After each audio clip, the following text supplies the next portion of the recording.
भोला खेले ले होली जटा खोली भोला खेले ले होली जटा खोली भोला खेले ले होली।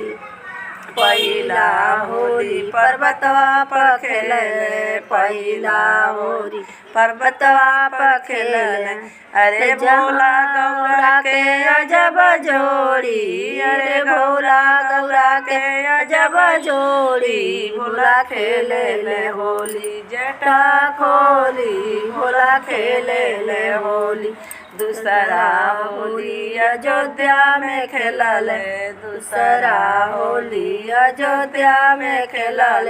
अरे राम सीता के अजब जोड़ी अरे राम सीता के अजब जोड़ी भोला खेले ले होली जटा खोली भोला खेले ले होली। तीसरा होली गोकुलवा में खेलले तीसरा होली गोकुलवा में खेलले। अरे कृष्ण ही राधा अजब जोड़ी अरे कृष्ण ही राधा अजब जोड़ी भोला खेले ले होली जटा खोली भोला खेले ले होली। तीसरा होली आकाश में खेलले तीसरा होली आकाश में खेलले।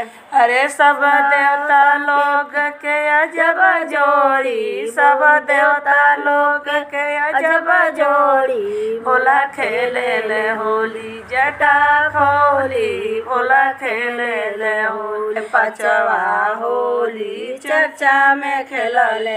अरे सब शिष्या लोग के अजब जोड़ी अरे सब शिष्या लोग के अजब जोड़ी भोला खेले ले होली जटा खोली भोला खेले ले होली जटा खोली भोला खेले ले होली।